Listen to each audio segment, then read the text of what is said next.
Are you reading from the memoir? No, I'm going on a limb on something else. No, you never go out on a limb. He is the author of the 2015 to be released memoir Gun, Needle, Spoon, and an excerpted in part French translation titled Hold Up.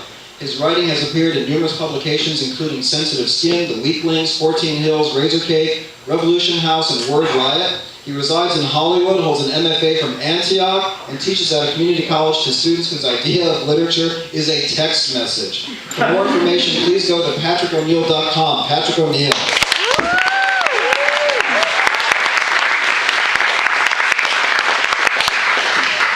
Thanks for having me here, David. It's one of the few reading series you can actually see your work. It's like really amazing. Most of these they dangle bars and people are staring at the lights at you. You're reading to the masses, or more like the mass. There's like 2 people there.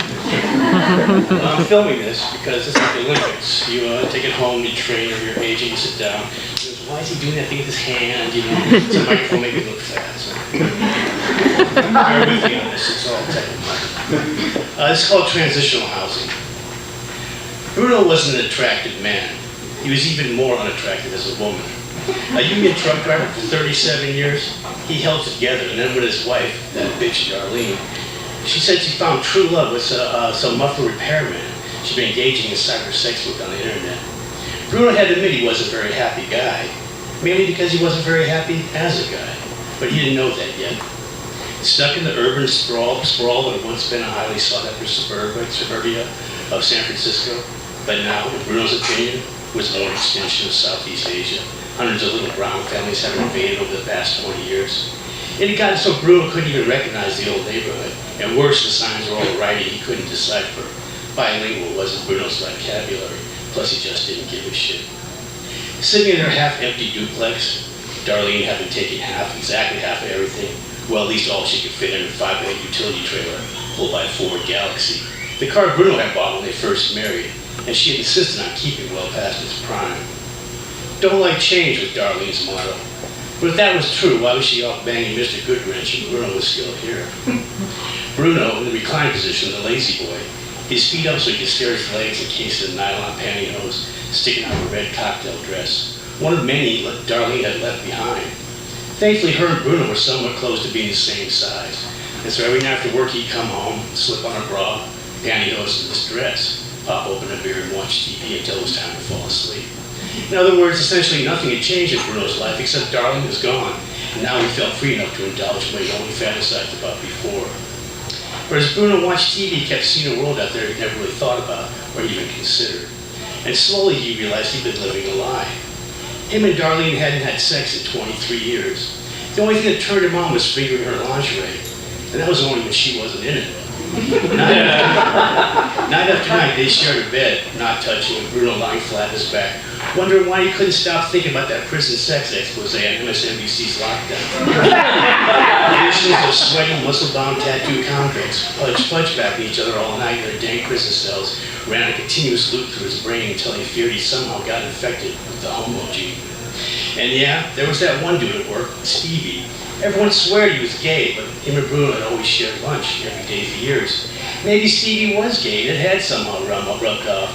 But then why did Bruno only get a stiffy when he slipped on a pair of Darlene's old polyester rayon panties, and not when he stared at Stevie's ass? Have I turned gay, Bruno asked himself, as he straightened an A-line of Darlene's, well, actually it was his red cocktail dress now. Segue to the present, after numerous sessions with his therapist, Bruno was no longer Bruno, he was Bridget. His house in the suburbs sold, Darlene forgotten. Bridget had moved to what was known as transitional housing, otherwise referred to as county-subsidized single occupancy environment that San Francisco provided for mental health and recovering drug addicts. Bridget entered into treatment for GID, gender identity disorder. Because this qualified for hormone replacement therapy, Bruno had made this decision. Shaved her legs and he was a she. She said, "Hey babe, take a walk on the wild side." "Wish it was that fucking easy," said Bruno. He had to live for at least a year as a woman, dressed like one and go about life, before he could even think about getting the tuck and roll surgery. Of course, this made keeping his job almost impossible. If the guys thought Stevie was gay, what were they going to say when he showed up as Bridget? Not to mention the double D's just gotten implanted. Now it wasn't going to be pretty, and Bruno had no intention of going through that hell, Fuck them. San Francisco was where it was at. I step into the elevator. There's a large, unattractive woman, or at least I think it's a woman, but in this building it could be anybody's guess, and I really don't care. I turn my back on her and press the button for the lobby. Damn elevator won't go straight to the ground floor. There used to be a security desk on the second floor, back when it was a building just for clients fresh out of rehab. They'd hooked it up so that everyone had to check in with a uniformed guard. But now it just stops on the second floor, the door opening to an empty desk. Then it continues its descent to the lobby, where there was nothing to prevent any scumbag looking for shelter from gaining access. You smell good, says the large woman behind me. My ass muscles tight. Thanks, I say. It must be my hair goo. Pineapple and coconut like a Mai Tai. Yeah. Name's Bridget. I could just eat you up. I turn to look at Bridget's eyes and see sadness and pain, a shitload of fear that belies her kind of outspoken bravado. Then notice her outstretched hand and quickly grab it. It's unbelievably rough and calloused. Makes mine look Nancy Boy soft, her grip like a macho jock. Easy there, Bridget. I pull my hand back and shake it loose. Kind of partial to having all my digits intact and working. Sorry, she says, with what I assume she must think is the voice of a young girl. Why, that girl must have been smoking 12 packs a day for 50 years when she was The door opens and we're at the lobby. There's sun coming in, and a stumbling whiner was weaving his way towards us. Hold the elevator, he screams, and I step out of the way, but he collides into Bridget. The impact sending him on backwards onto his ass. Holy shit, he screams. You play for the Niners? Outside under the elevator freeway that serves as the roof to our building's front porch, I light a cigarette. Have a nice day, coos Bridget. He tears off on high heels, navigating the usual detritus of broken bottles, human waste, and spent syringes that's always present here on the sidewalks and yet to be gentrified Soma district. Standing there, I'm thinking, how does it come down to whoever Bridget was before she decided to become Bridget, making that decision and then living with it? My life is pretty simple right now. All I gotta do is stay clean off drugs, steer clear of the law, and avoid those deep holes of depression that pop up every now and then. Not like I'm in the wrong body, or even wondering who I am. Unfortunately, I know who I am. That's why I'm here. So I guess I've answered my question, because that's why Bridget's here too. I suck in smoke like my life depends on it, mixed in with the fine black soot that's raining down from the freeway. And I'm probably looking at emphysema and a host of other terminal pulmonary disorders as a result of my having lived here for years. Everybody's gotta die sometime, I mumble to myself. 2 days later, I'm in the laundry room, switching my clothes to the washer dryer. And in walks Bridget with a portable hamper in her arms. Oh, she's not dressed as Bridget. No makeup, no wig, no dress, no heels, just sweats. Hoodie, pair of Converse, and a flat-top haircut. Hi, Mr. Pineapple Head, she gushes. But the effect is a little unnerving. It's like as if my soccer coach from 8th grade was imitating Marilyn Monroe, and very badly. You know, Bridget, you ain't gotta do all that with me. No? Nah, we're cool just the way it is, okay? Sure, she said, then she's loaded her clothes in the machine I just vacated. Thanks, she whispers. No problem, I say. It's a hot afternoon. I'm on the roof of the shaded utility tower, watching the cars come off the Bay Bridge. Up here, I'm almost even with the elevated highway, and there's this melodic rhythm of rolling rubber across concrete that's deafening, but at the same time hypnotic.